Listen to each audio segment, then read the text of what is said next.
viernes al fin, semana larga para mí, no sé para ustedes, pero hoy estoy muy contenta porque voy a estar charlando con una amiga de un tema bastante particular y sobre todo ahora en cuarentena que nos dimos cuenta que más que nunca tenemos que tener todo esto presente y es justamente la salud mental, ¿no? Como la salud no solo va por el cuerpo, sino también por la mente. Así que estoy muy contenta de presentar en el día de hoy a la licenciada Jimena Gregorio. Hola Jimé, ¿cómo estás? Hola Lere, ¿cómo vas? Bien, a ver si se escucha, creo que sí. ¿Te Dice que se escuchas? escucha, creo que sí. Bueno, Bueno, ¿cómo estás Jimé? Gracias por sumarte. muchas gracias por la invitación. Ay, estoy muy contenta también de hablar un poco de estos temas y, bueno, de derribar tal vez algún que otro tabú, ¿no? Que Sí, siempre hay en relación a la salud mental, a la mente, a la psiquis, al psicólogo, a la psicóloga, al psicoanálisis, a la terapia cognitivo-conductual y todo eso. me gusta, sí. Sí. Así que, bueno, nada, Jimé, primero quiero que te presentes, quiero que me cuentes, nada, que nos cuentes qué estudiaste, dónde estás laburando ahora y después ya empezamos a charlar un rato. Dale. Bueno, yo estudié psicología en la Universidad de Buenos Aires. Me recibí hace muchos años, no los voy a decir porque no quiero que me calculen la edad, pero me recibí hace casi 10. Estudié ahí, fui docente de la UBA en una materia y después, por más de 5 años, fui investigadora de la UBA también. Y pasé por muchas etapas donde me dediqué solamente a la clínica, trabajé en hospitales públicos de Cava. Después un poco eso lo fui dejando, armé mi propio consultorio, pero siempre hice otras cosas como esto de investigación y demás. Y ahora, además de dedicarme a la clínica, a pacientes, también trabajo con jugadores de alto rendimiento. Soy asesora técnica en el gobierno de la ciudad, trabajo ahí también haciendo asesorías. Así que bueno, ese es un poco mi recorrido, soy bastante ñoña, así que tengo como una mente muy curiosa y hice muchas cosas después de recibirme, tengo posgrados hechos también en la UBA y en otras facultades, pero sí, eso es más o menos mi recorrido hasta ahora y espero seguir teniendo más todavía, ¿no? Me gusta, preparada la chica, preparada, me gusta, bien. Eh, lo que más me interesa es cómo fuiste pasando por distintos lugares y laburando con la psicología en distintos ambientes hasta llegar ahora en que lo que estás haciendo que me llama muchísimo la atención, que más adelante vamos a hablar, que es que estás laburando con gente que se dedica a los esports. Sí.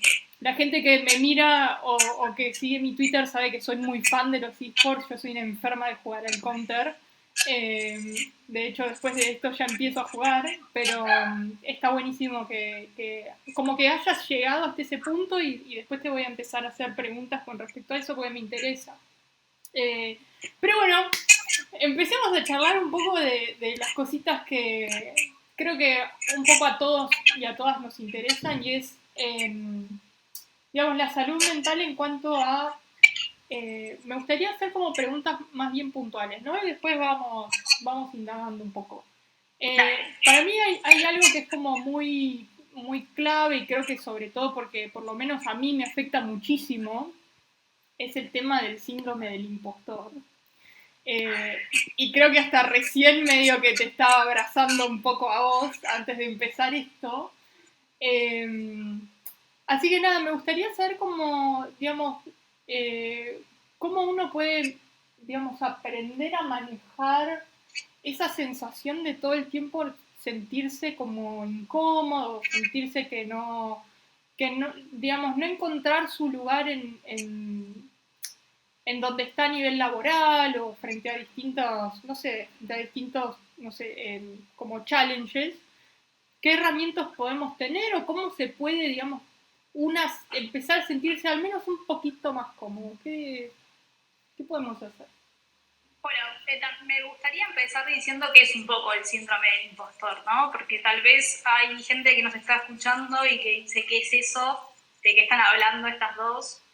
Eh, A ver, el síndrome impostor no es un trastorno psicológico como tal, no es una afección clínica como tal, al menos no está así en ningún manual de salud mental, ni tampoco es así para la OMS. Lo que sí podemos decir que tiene algunas características que generan algún tipo de malestar emocional en las personas que puedan cursar algo de este estilo. Y lo que se trata sobre todo es que las personas que padecen de esto, es esa falta de aceptar que lo que están teniendo, ¿no? Esos logros, esos objetivos cumplidos, son producto del esfuerzo y el sacrificio de ellos y no de cómo lo viven ellos, que realmente piensan que es meramente producto del azar, ¿no? Antes de empezar a este vivo, yo le estaba diciendo a Lele, un poco en chiste, como, bueno, me parece que en realidad te confundiste de haberme invitado a mí, debe haber otros mejores, ¿no? Es eso de que pensar que, bueno, Lele me invitó porque somos amigas y no porque todo este recorrido que conté un poco antes, ¿no? La gente que tiene este síndrome, que se dice así, síndrome de impostor, la verdad es que la pasan bastante mal, ¿no? Porque están siempre pensando que todo el tiempo el otro se va a dar cuenta de que en realidad es un impostor, de que eso que ha dicho que sabe, eso que ha dicho que conoce, en realidad es un fraude. Entonces imagínense cómo vive esa persona, ¿no? En su cabeza, pensando de que todo el tiempo el otro se va a dar cuenta de que realmente él no es eso, ¿no? Como si rascáramos y se cayera todo eso que se construyó. Y en realidad se trata de otras cuestiones que están pasando por la cabeza de esa persona. No sé qué, si cómo va por acá, si se va entendiendo, qué pensás, Lele. Sí, me parece que está buenísimo como la definición en sí, entender lo que es y nada, y creo que a todos nos pasa, sobre todo, no sé, como por lo menos la gente con la que me rodeo yo, que somos casi todos y todas desarrolladoras, nos pasa mucho de ese momento en el cual decimos, uy, no, la verdad, estos, no sé, me consideran senior y yo estoy acá y soy un cono y no entiendo nada. Eh, y es esa, sí, esa incomodidad y como decís vos, ¿no? Como alguien va a empezar a rascar acá y se van a dar cuenta que soy una impostora. Sí. Sí. Lo bueno para esto es, para llevar algún tipo de tranquilidad, ¿no? Este síndrome puede ser considerado como esperable, ¿no? Cuando uno empieza un trabajo nuevo o empieza en un ámbito nuevo, ¿no? Porque, bueno, hoy en día la búsqueda de talento también conlleva que muchos postulantes, bueno, se vendan un poquito de más a veces, ¿no? En una selección de trabajo, en una presentación.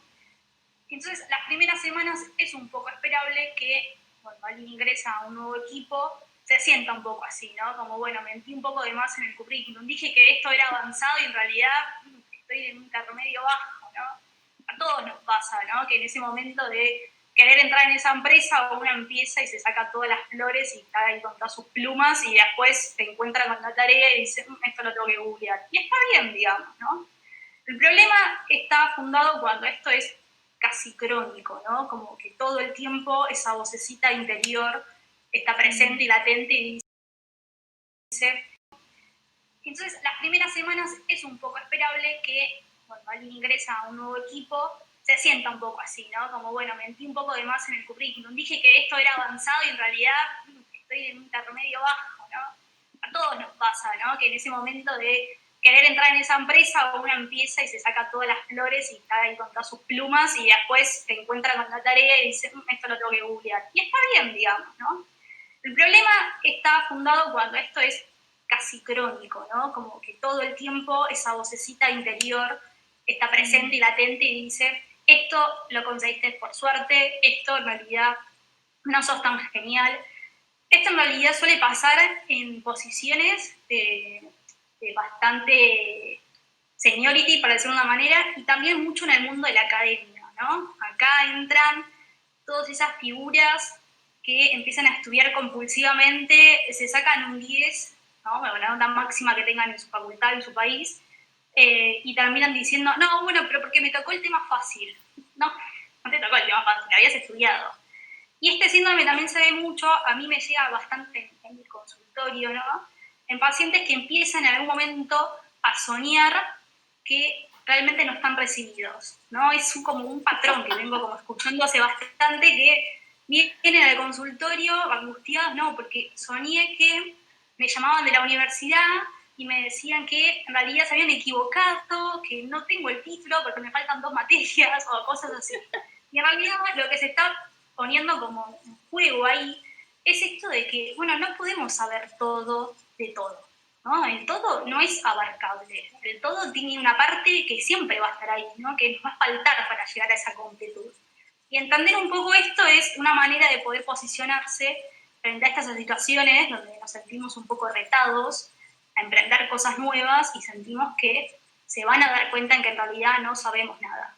Bueno, sabemos bastante, probablemente no sepamos todo, pero sabemos bastante. Sí. Qué bien que la estoy pasando. Y cuando estamos en esos momentos, viste que, no sé, a mí a veces me pasa que me ahogo y como que empiezo en ese círculo de caca, de decir no, y qué hago acá, y como que me entran muchas ganas de renunciar constantemente. Eh, Como que a veces lo he podido sobrellevar y me pasó en un lugar en particular que duré muy poco justamente por esto, pues me sentía muy incómoda, con muchas cosas que no manejaba, y que me habían tomado, nada, entré a una posición senior y me sentía tan incómoda frente a la cantidad de cosas que no sabía manejar que al final me terminé yendo. Pero bueno, nada, como que hubo momentos que lo pude manejar mejor y otros que me superó. Y como estaba pensando un poco en esos momentos donde lo pude, digamos, manejar mejor o por lo menos sobrellevar y que no me coma la ansiedad, viene un poco como pensar, bueno, primero si me tomaron acá es porque vieron que tenía las habilidades para poder desempeñar esta tarea y poder hacerlo bien. Eh, pero lo que me interesa es como desde el lado más de la psicología. Quizás es una pregunta como demasiado concreta, pero como desde el lado ya como de, ¿yo puedo manipular mi mente para apagar esta voz? Es como, ¿existe alguna herramienta que yo tipo pueda hacer switch y apagar esto? O por lo menos como sobrellevarlo de alguna otra manera, como algo de ese estilo. Me gusta la pregunta, me gusta porque es una pregunta hecha realmente por una ingeniera, ¿no? Por una programadora que gire el botón Dale, que Jimena, apague la apagame voz, esto. que apague la vocecita. Bueno, acá voy a hacer un poco de rompecorazones. No, no existe un botón, no existe una herramienta que uno diga, bueno, yo hago esto 3 veces y esa voz se acalla. No, lo que sí se puede hacer es empezar a reconstruir la historia propia y empezar a encontrar en qué puntos esto aflorece más, ¿no? En qué puntos, como vos decías, en algunos momentos lo pude manejar y pude seguir en ese trabajo, hice la tarea y me motivé y seguí haciendo, y en otros me terminé yendo. Entonces, ver en el recorrido, siempre es un recorrido personal y único, por eso no hay alguna herramienta específica que se pueda impartir para todos, ¿no? Porque todos no somos iguales. Maldita Entonces, sea. no va a haber el mismo botón para todos. Entonces, ahí queda ese momento donde, bueno, o me la juego y empiezo a ver qué cosas me pasan a mí frente a eso, qué puedo hacer. Por empezar, sí podemos ver que si el otro nos eligió, ¿no? Nos seleccionó entre unos cuantos otros, bueno, darle un poco de crédito a ese que nos eligió, ¿no? Que nos dijo, sí, sí, podés hacer esto. Después es distinto si cuando llegamos realmente ese trabajo era lo que nosotros esperábamos, ¿no? Que ahí va un poco esto de las expectativas, la idealización de un trabajo, cómo se empieza a jugar la frustración, qué herramientas tengo yo para afrontar las frustraciones. No, ahí empieza un poco ver algo con algo más de herramientas. Pero la verdad es que un botón, una receta para, bueno, hago paso 1, 2 y esa voz no. Y tampoco sirve, esto no lo aclaré al inicio, lo voy a decir porque no puedo no decirlo, yo soy psicoanalista, por lo cual ejerzo el psicoanálisis. Yo sé que ahora muchos dicen, no, bueno, pero la terapia cognitivo-conductual, les quiero decir a ellos, sobre todo, hoy en mi consultorio, en mi clínica, recibo más pacientes que han venido de tratamientos cognitivo-conductuales, donde algo allí no sucedió como esperaban, que pacientes que vienen a consultar por primera vez, ¿no? Digo, el psicoanálisis lo que permite es esto, ¿no? Encontrar lo singular de cada uno. ¿Qué es lo singular de cada uno? Eso que nos da identidad propia, eso que a vos te hace Lele, eso que a mí me hace Jime, eso que a Cata la hace Cata, eso que a la maga del Python la hace la maga del Python. Cada uno tiene algo, ¿no? Es la singularidad de cada uno.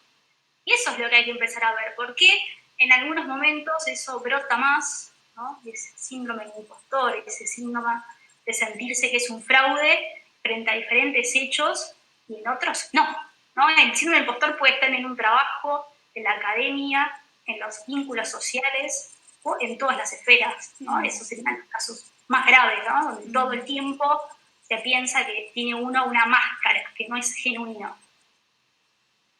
Me encantó. Y a la vez me da muchísima bronca.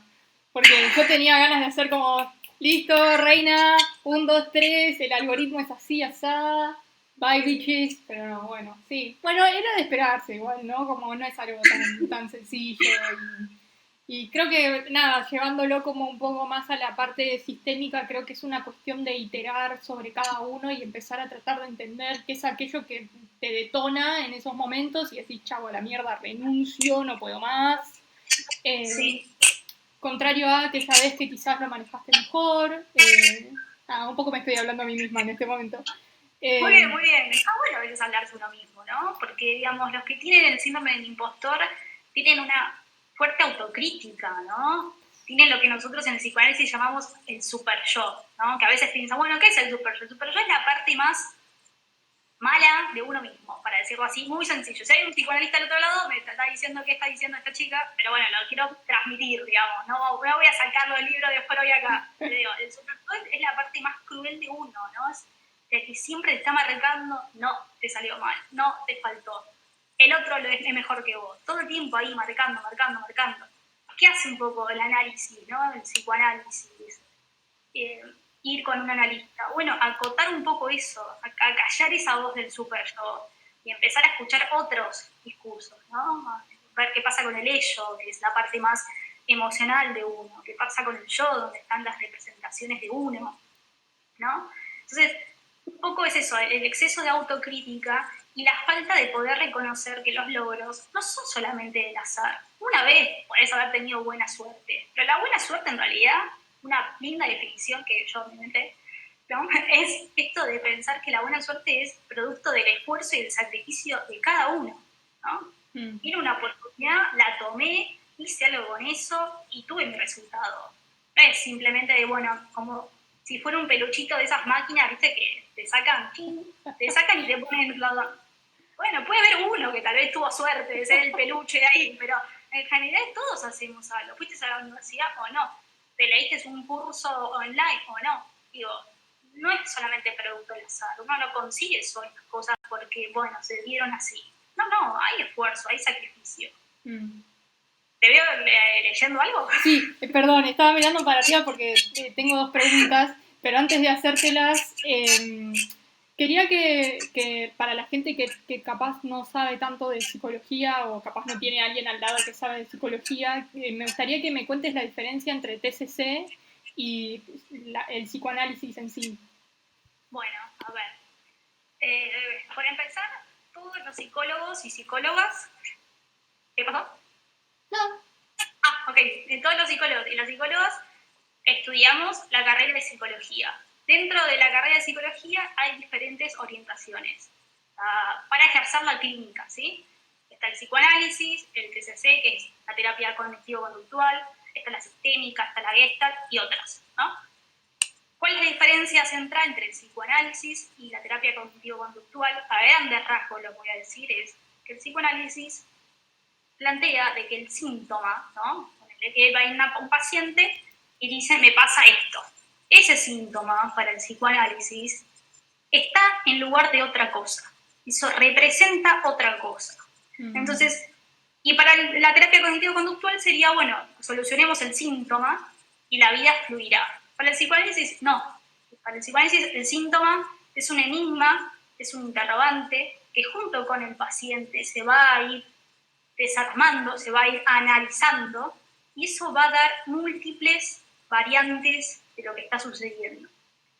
Por un lado. Por el otro lado, la terapia cognitivo-conductual lo que produce o lo que invita es seguir ciertos patrones, ciertos esquemas, donde de esa manera ese síntoma va a desaparecer.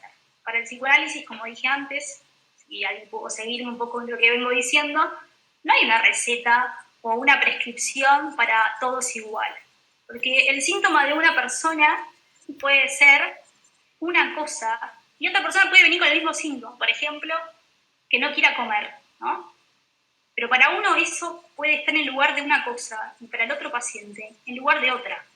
Entonces, es un trabajo muy artesanal que se va haciendo con el paciente de a poco, con sus tiempos, y de ir viendo de qué manera todo eso se puede leer desde la historia del paciente, ¿no? Porque generalmente a veces, con los que no saben mucho, me dicen, no, el psicoanálisis se va a la infancia y la terapia cognitivo-conductual son las cosas que te pasan ahora.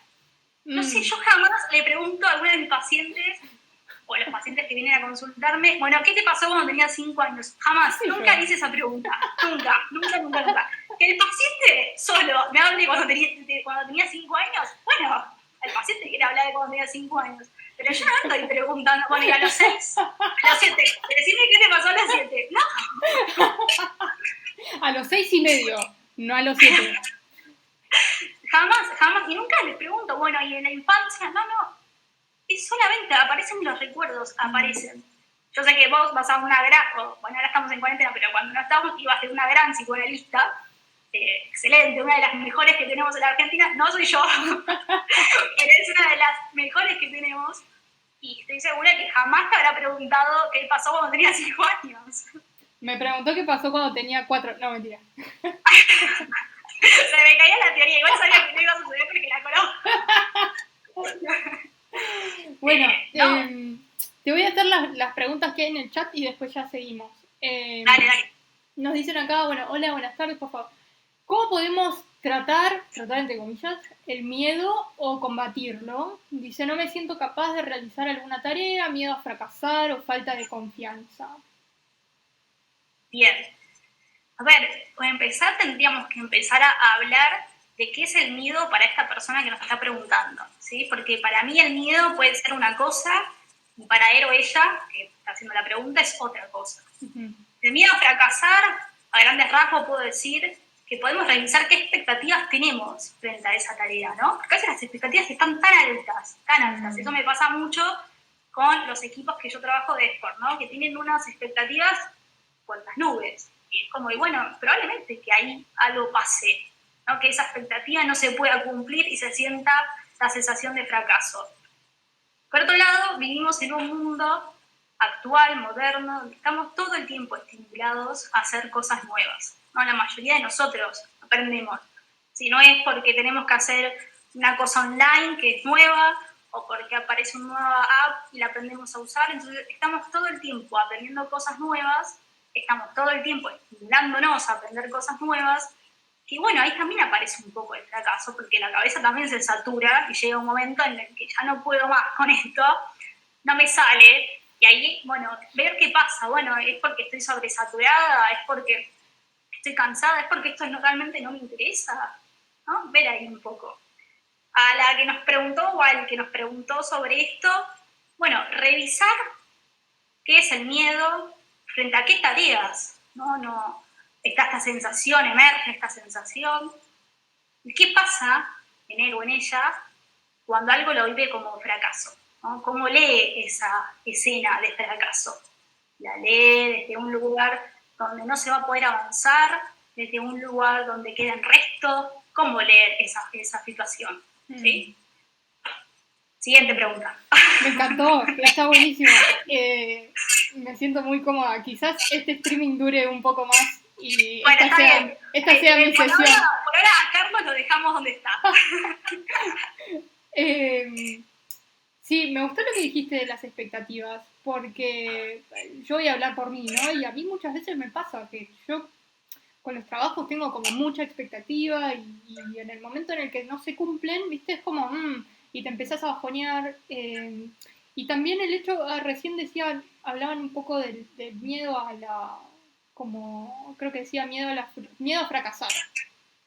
Y hace poco leí en Twitter, es algo como muy banal, ¿no? Pero a mí me hizo bien al corazón.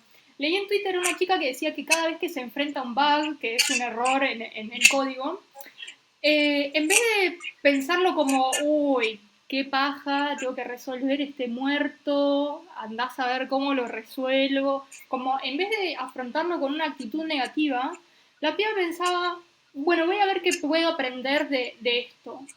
Y pensando como desde ese lado, hablando del tema del fracaso, ¿no? Y pensando como, bueno, desde el lado de la programación, que esos bugs son como pequeños fracasos que a veces pasan, también los podemos enfrentar de otra manera, como, y esto es súper banal lo que estoy diciendo, ¿no? Pero también como cambiar esa postura y enfrentarlo como con un poco más de una mente un poco más positiva, por lo menos a mí me hace sentir mejor y me hace sentir más cómoda y al momento de enfrentarme a esas cosas, no me hace sentirme tan mal. Entonces, creo, por lo menos para mí, ¿no? Es como mi pequeña receta, por supuesto ya sabemos que todos somos distintos y que nada es así, lamentablemente.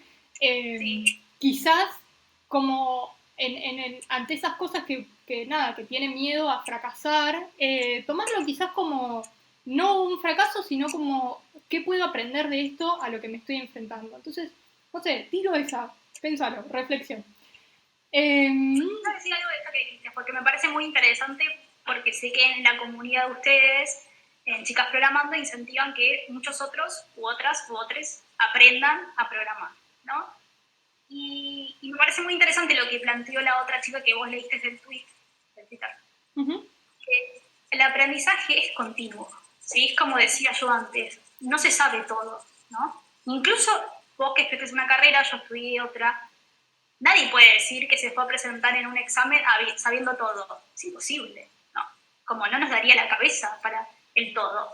Entonces, tomar los desafíos como curva de aprendizaje es la mejor posición, ¿no? Tal vez algunos tengan que hacer algunos pasos previos para poder llegar a ubicarse ahí, ¿no? En donde, bueno, es un aprendizaje. Yo decía antes que trabajo con jugadores de alto rendimiento, ellos juegan al póker. Tengo desde los niveles más altos donde por partida son arriba de $100.000, ¿no? Y otros que están empezando con partidas más pequeñas de $400.000, ¿no? Entonces, y en el medio todo el espectro, ¿no? Digamos. Y lo que sí voy viendo y escuchando es que los que juegan más arriba, los que ya tienen una trayectoria, tienen una posición frente a eso, ¿no? Frente al error, frente al azar, frente a la varianza. Y trabajo ahora junto con, él está haciendo algunas sesiones conmigo y además él es coach de póker de otros jugadores, ¿no? Y él me decía, yo no sé todo, no lo sé. Yo soy un buen jugador, pero no sé todo, ¿no? Porque tal vez dentro de 2 meses, un mes, las reglas cambian porque viene otro jugador y plantea otra dinámica de juego y yo me voy a tener que poner a sentar a estudiar de nuevo, ¿no? Y volver a encontrarme con poder sortear este nuevo desafío.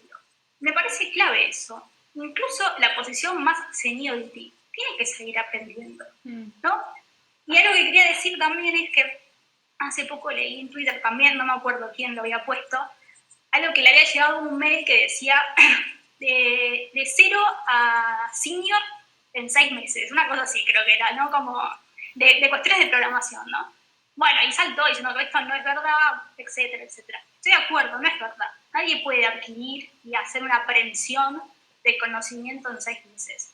Pero además, una posición de seniority alto, ¿no? Un senior, no es solamente que te sepa manejar todo el lenguaje, ¿no? Ahí me ayudarás vos, no sé, de front, back, algo de eso, algo de eso. ¿No? Sino tener otras habilidades, ¿no? Otras posiciones, otras herramientas, que sepa manejar equipos, que sepa comunicarse, que sepa decirle a sus equipos que quiere, que sepa dar buenos feedback, que sea alentador, que no induzca al síndrome del quemado, otras características, ¿no? No es solamente sentarse y ser el experto que sabe programar, que sabe codear, ¿no? Tiene otras características. Lo mismo con los jugadores de alto rendimiento.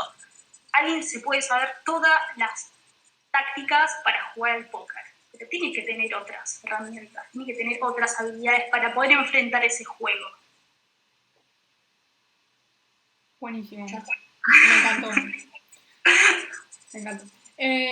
La otra pregunta dice, ¿un bajo autoestima es parte del síndrome del impostor o es una forma de apoyarnos para esa parte no lo entiendo.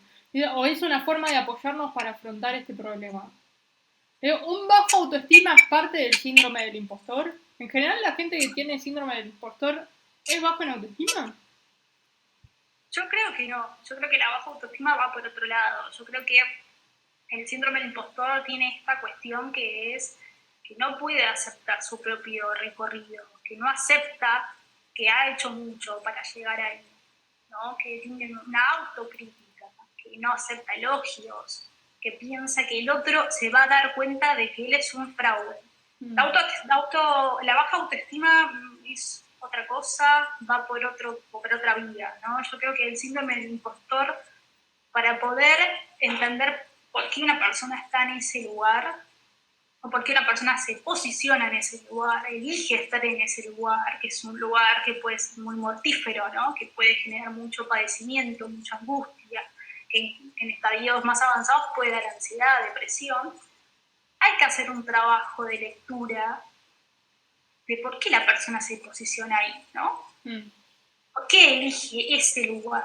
¿Por qué elige ese lugar donde siente que es un fraude, que siente que está engañando a los otros, ¿no? Y eso de alguna manera invita a que se haga una consulta con un profesional, ¿no? Pero quiero aclarar algo, no es necesario, no puede de alguna manera, no existe el autoanálisis, pero de alguna manera, como vos decías antes, ¿no? Bueno, ¿en qué momentos me pasa, no? Me pasa en ciertos lugares, bueno, ver qué pasa ahí, ¿no? Qué contexto se está dando, qué coyuntura se está dando ahí, que hace que eso emerja y emerja más. Sí. Hay una pregunta más, Jimé, y después ya seguimos, que dice, Pablo dice, Jimena, me angustia mucho la incertidumbre sobre el futuro, laboral, estudios, etc. ¿Algún consejo? Bienvenido al mundo capitalista, Pablo. La incertidumbre va a estar siempre. Lo importante es de qué manera hago algo con esa incertidumbre, ¿no? Porque si la incertidumbre de lo que va a pasar laboralmente, país, riesgo país, dólar, bueno, supongo que Pablo debe estar hablando acá de Argentina porque esos temores son bien argentos, ¿no? Digo, ¿qué pasa con esa incertidumbre? Si te paraliza, si te inhibe, si te da ansiedad, si te da depresión, lo que fuese, ¿no? Digamos, porque la incertidumbre siempre va a estar, no hay certezas de que alguien que estudie ingeniería se reciba y tenga el mejor trabajo de ingeniería, no hay certezas, no las hay. Tenemos que aprender a vivir en un mundo sin certezas, que es lo más difícil, que nos lleva a todos, digo, cuando digo todos es psicólogos, psicólogas, psiquiatros, puede ser. Nos lleva a todos en un momento a pensar esta incertidumbre. No hay certeza. De hecho, cuando uno hace algo, ¿no? Cuando uno va y le declara su amor a alguien, aunque sepa que el otro está enamorado, ¿no? También. No hay certeza de que te diga, sí, me quiero casar. No hay certezas. Uno hace cosas, bueno, pensando de que hay mayor probabilidad de que vayan bien. Pero no hay una certeza. Tenemos que aprender a convivir o a vivir o a evitar la incertidumbre. Y eso será también, como dije antes, un poco en la lectura personal, ¿no? ¿Qué de esa incertidumbre genera otra cosa en uno? ¿No? Porque tal vez a uno dice, bueno, a mí me da mucha incertidumbre que el dólar siga subiendo. ¿Por qué? Y porque me gusta viajar mucho. Hola, ¿no? Entonces, bueno, tal vez a otro es porque, bueno, no sé, me compré una casa y estoy pagando cuotitas en dólares. Y sí, estoy de acuerdo que te va a dar como de todo. Entonces, bueno, aprender un poco a leer en qué momentos las cosas que nos generan padecer aparecen, ¿no?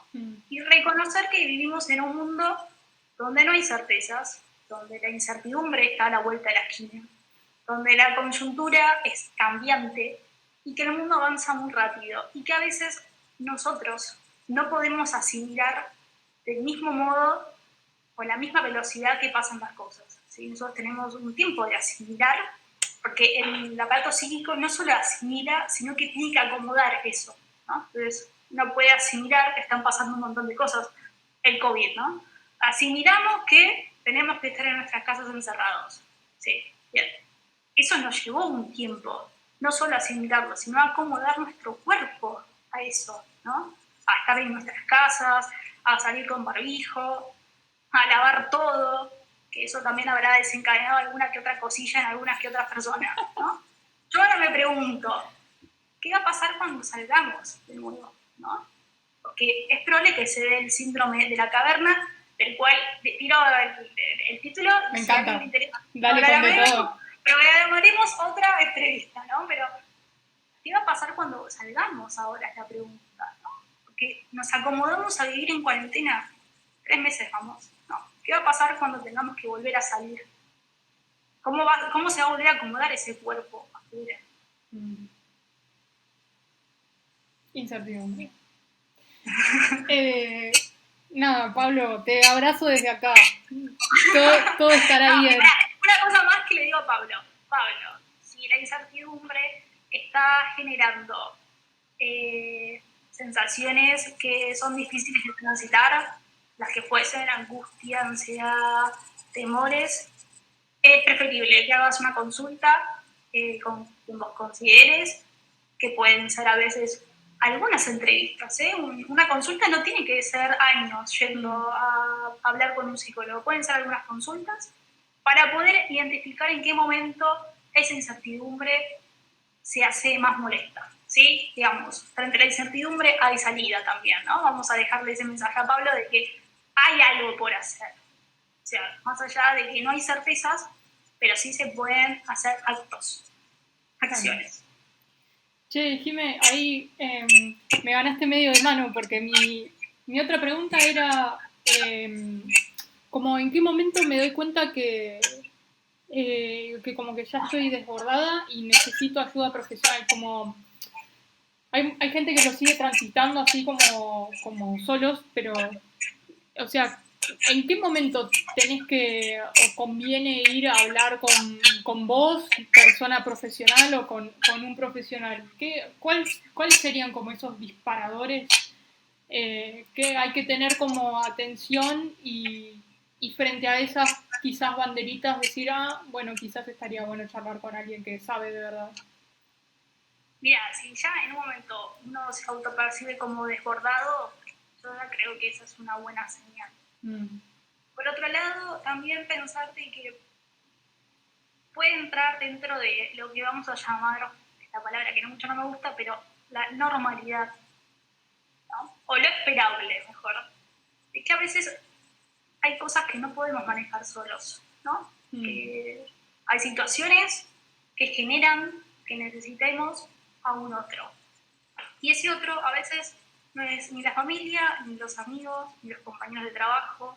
Es un otro que tenga herramientas y una posición, esto es importante, una posición ética, ¿no? Que es como la que tiene un psicólogo psicoanalista, una posición ética que va a acompañar a esa persona a encontrar sus propias respuestas. Yo no tengo las respuestas para darle al paciente cuando viene, es herramientas para acompañarlo a él, a ella, transite lo que le está pasando de una mejor manera, que elabore eso que le pasa. ¿Cuáles son algunos momentos claves, ¿no? Que uno tiene que decir, bueno, me parece que debería de consultar? Cuando en algún momento sentimos que tiene un psicólogo psicoanalista, una exposición ética que va a acompañar a esa persona a encontrar sus propias respuestas. Yo no tengo las respuestas para darle al paciente. Yo lo que tengo es herramientas para acompañarlo a él, a ella, a que transite lo que le está pasando de una mejor manera, que elabore eso que le pasa. ¿Cuáles son algunos momentos claves, ¿no? que uno tiene que decir, bueno, me parece que debería de consultar. Cuando en algún momento sentimos que un psicólogo, psicoanalista, una exposición ética que va a acompañar a esa persona a encontrar sus propias respuestas. Yo no tengo las respuestas para darle al paciente. Yo lo que tengo es herramientas para acompañarlo a él, a ella, a que transite lo que le está pasando de una mejor manera, que elabore eso que le pasa. ¿Cuáles son algunos momentos claves, ¿no?, que uno tiene que decir, bueno, me parece que debería de consultar? Cuando en algún momento sentimos que claro qué pasó, pero hubo un quiebre, síntomas que pueden tener, también porque ya no te aguanto más, venís diciendo lo mismo todo el tiempo. Pero si la persona realmente, en ese decir repetitivo, ¿no?, en esa queja, que es como la llamamos nosotros, no le molesta, bueno, tal vez no es momento todavía de consultar. Es momento de consultar cuando eso hace una pregunta. Cuando te preguntas algo sobre vos que antes no te preguntabas, que no estaba ahí, que no aparecía, que no generaba malestar. Ese es el momento donde hay que ir a consultar. Después también pasa que, bueno, uno empieza a dar vueltas y dice, bueno, consulto, ¿no? Y van pasando los meses. Y a veces eso se llama, tiene otro nombre, en psicología se llama resistencia, ¿no? Porque uno a veces, esto todavía es algo que yo me lo pregunto mucho, ¿por qué nos preocupamos a veces por un montón de cosas? Por ejemplo, de cuidarnos la piel, cuidarnos el pelo, cuidarnos nuestro estado físico. Y la salud mental no. No tengo plata ahora, es una de las típicas cosas que escucho. Ahora no puedo, no tengo tiempo. Yo a veces pienso y digo, nuestro cerebro, ¿no?, nuestra mente, nuestra integridad, nuestra identidad, es una de las cosas más valiosas que tenemos, ¿no? Si uno está bien anímicamente, ¿cómo se puede hacer un tratamiento de belleza en la cara? ¿Cómo puede ir a hacer actividad física? ¿Cómo puede enfrentar retos o desafíos? ¿No? Si hay ahí voces que dicen cosas que nos recuerdan lo mal que estamos haciendo algo o lo mucho que nos falta para poder lograr ciertas cosas, ¿por qué no darse un tiempo y decir, bueno, loco, ya fue, sí, me toca este año? Sí, a mí lo que me está pasando ahora, cuento esto porque me parece interesante por el tipo de público que está ahora escuchando esto, recibo más en la clínica personas que están consultando por primera vez que pacientes que hayan dejado tratamientos y empezaron. Antes había dicho que recibo muchos que hicieron terapias cognitivo-conductuales, eso es verdad, pero son personas de más de 45 años. Yo estoy recibiendo ahora últimamente muchos pacientes entre 25 y 32, 3, que es la primera vez que consultan, ¿no? Sobre todo los treintañeros ahí que están ahí como, no, es la primera vez, que vienen con mucho recelo, como, bueno, no, me dijeron que viniera, qué sé yo. Y van pasando las sesiones y están ahí esperando que sea su martes, su miércoles, porque tienen tanto para decir, ¿no? Hay tanto de las cosas que fueron como viviendo que fueron dejando marquitas. Y después todas esas marquitas, esas huellas némicas, que es como las llamamos en el psicoanálisis, eso, aunque uno quiera taparlas, aflorecen. Había una publicidad hace muchos años, malísima por supuesto, pero que me va a servir para ejemplificar algo de esto. No sé bien si era de ibuprofeno o alguna de esas, que era como si la inflamación no se va, el dolor vuelve, ¿no? Una cosa así. Y yo creo que con las cuestiones anímicas pasa lo mismo. Uno puede tomarse todos los psicotrópicos que existan. Uno puede hacer 185.000 abdominales, correr 3 horas por día para acallar todo eso. Eso es taparlo. Eso lo tapan.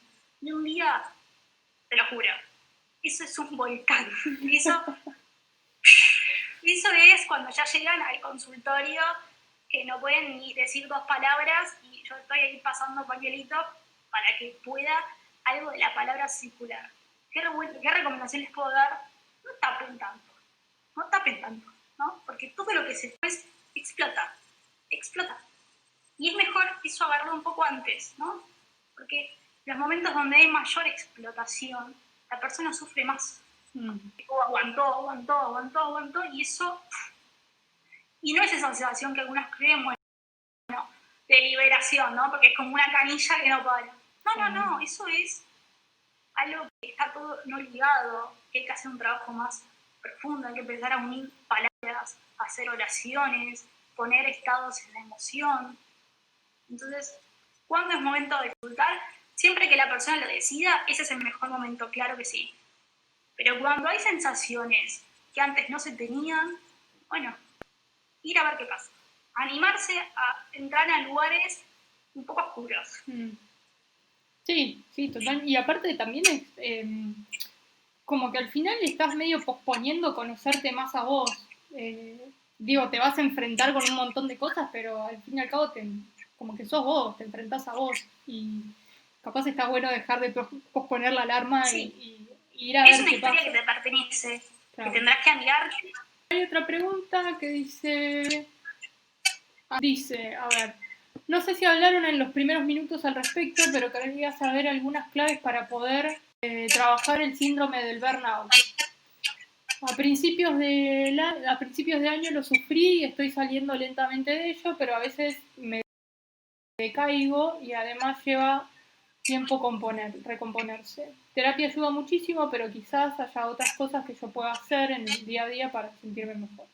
Bueno, esto no lo hablamos, Jimé. El tema del burnout, vos lo pasaste, en un momento lo dijiste así, ¿no? Como el síndrome del quemado. En sistemas es súper común, creo que un poco a todos últimamente en mayor o menor medida nos estuvo llegando el hecho de laburar desde casa y un poco no poder salir. Hace que nos sintamos un poco más afectados, ¿no? Pero me interesa esto de primero, ¿cómo se sale de un burnout? Porque yo en un momento me sentí muy sobrepasada y renuncié y me tomé un montón de tiempo. Porque soy muy privilegiada en ese sentido y tuve la suerte de poder tomarme mucho tiempo para mí, pero ¿cómo se sale de esas cosas? Primero me gustaría, viste, como dije antes, yo soy ñoña y yo necesito, por favor, transmitir lo que estamos hablando, porque hay un montón de gente que escucha burnout y dice, ¿qué es esto? Sí. Y a mí me gusta mucho algunas cuestiones usarlas en nuestra lengua materna. ¿Por qué? Porque vuelvo a decir, yo soy psicoanalista, trabajo con las palabras, y las palabras conducen cosas. Creo que se nos cortó ahora, ¿no? No, yo te sigo escuchando perfecto.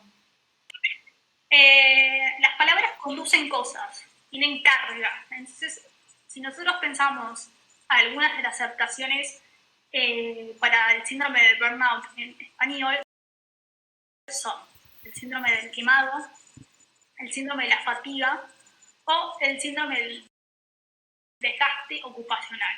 Entonces, si nos tomamos esas tres palabras, quemado, fatiga, desgaste, ¿qué nos está diciendo ya? ¿No? Creo que básicamente casi sirve. ¿Quién se come algo quemado? ¿O quién vive en una casa quemada? ¿Quién exige a un músculo que tiene fatiga? No se levanta el músculo que tiene fatiga. Yo una vez tuve una lesión en una pierna y se me lastimó el cuádriceps, se me fatigó de tal manera que estuve una semana internada, digamos, no podía caminar. O sea, se fatigó, literal. Se fatigó, no funcionaba, ¿no? El desgaste, cuando nos desgasta algo, no lo usamos. Entonces, miren lo que significa ya. Simplemente no dijimos mucho más, dijimos cómo es el nombre en español.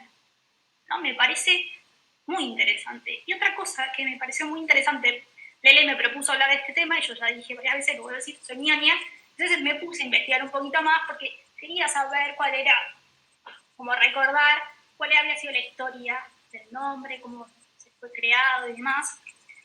Y es un síndrome que es nuevo, es joven. Al menos es nuevo y joven, reconocido para la OMS. En el año 2000 fue incluido como un síndrome, puede generar desgaste que puede tener un impacto en la vida psíquica y en la vida orgánica de las personas. Año 2000, o sea, 20 años, nada, ¿no? Wow. Y teniendo en cuenta que la primera vez que aparece dentro de la bibliografía médica es en el año 1960. O sea, pasaron primero 40 años que la OMS, que si nadie sabe quién es la OMS, ahora está muy de moda porque estamos con el COVID, ¿no? Pero es la Organización Mundial de la Salud. Pasaron 40 años hasta que la OMS dice, sí, esto debe de ser considerado como algo que puede generar incapacidad en las personas. Y eso fue hace 20 años. Me parece, cuando lo revisé dije, me parece que está muy, muy claro esto, ¿no? Como lo difícil que a veces es que la salud mental tome la importancia que debe de tener. Bueno, eso quería como introducir. Y si alguno después de acá va y googlea, va a encontrar que inicialmente esta afección, ¿no? Algo que voy a decir por las dudas. Yo digo síndrome, ¿no? El síndrome significa que es un conjunto de muchas cosas, ¿no? Que se van a dar muchos síntomas o muchas acciones. Entonces, eso forma un síndrome. Síndrome es una palabra, es un concepto, es una nosología que viene del campo de la medicina, que la psicología toma muchas cosas del campo de la medicina y arma también sus cuadros nosológicos, que eso significan las patologías, ¿no? Hay un poco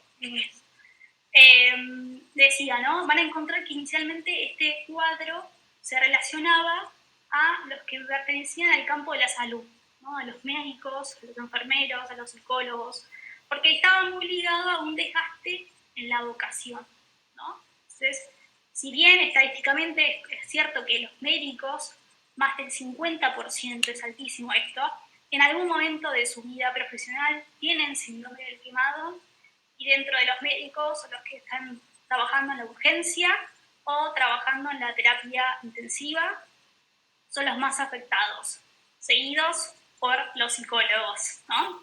Wow. Somos como el grupo, el colectivo que más posibilidad tenemos. Yo igual considero que hoy en día cualquier persona que cumpla con lo que voy a contar más adelante puede tener síndrome del quemado, no está solamente dividido o pensado en estos colectivos, en estas profesiones, ¿no? Una de las cuestiones que pasa en el síndrome del quemado, que creo que es muy importante, hay un montón de síntomas, ¿no? Yo voy a nombrar algunos porque, bueno, sé que a la gente le gusta la lista de síntomas, ¿no? Para ir chequeando. Pero no los dije antes, puede ser súper grande.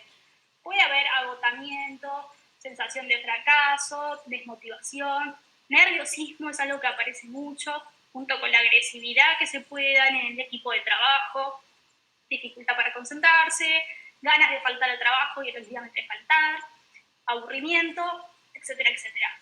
Lo importante son estas que vienen ahora, ¿no? Que son la sensación o creencia de que ese trabajo no vale para nada, o que la tarea que uno hace en ese trabajo no vale para nada, y la sensación y creencia de que eso no va a cambiar. O sea, no importa lo que yo haga, ese trabajo no sirve, esa tarea no sirve. Entonces, eso imagínense lo que es, ¿no? Para una persona. Nosotros trabajamos entre 8 y 9 horas, los más afortunados, ¿no? 8 horas pensando de que lo que vos haces es una cagada, que no sirve, que no es valorado, que a nadie le importa, que si vos un día te moriste arriba de la computadora, nadie se va a dar cuenta, ¿no? Porque a nadie le importa eso. Entonces, es complejo. Esto, por supuesto, que va a afectar a la vida de la persona en un montón de otras esferas, ¿no? Si el día tiene 24 horas, entre 8 y 9 trabajamos, entre 8 y 9 dormimos, o sea, bueno, gran parte de nuestro estado de vigilia está ahí, en ese lugar donde consideramos que no somos valorados, que la tarea no sirve, que ese trabajo no tiene ningún tipo de recompensa ni anímica ni profesionalmente. Muchas veces escucho a equipos de trabajo, a los líderes, ¿no? Bueno, pero le dimos un aumento, ¿no? Y si acá del otro lado hay gente que se dedica como a manejar equipos o es de recursos humanos, sepan que todas las investigaciones dicen que alguien que recibe un aumento se acuerda 2 meses de que recibió el aumento. Al tercer mes se olvidó, el malestar vuelve a estar, lo que no quiere decir que no tengan que haber aumentos. Lo que digo es tapar problemas, ¿no? A todos nos gustan los aumentos. Pero tapar problemas en un equipo de trabajo con solamente aumentar el salario, no sirve. No sirve. No sirve. ¿No? ¿Qué pasó? ¿Qué te quedaste pensando? No, que dije, tapar problemas con plata.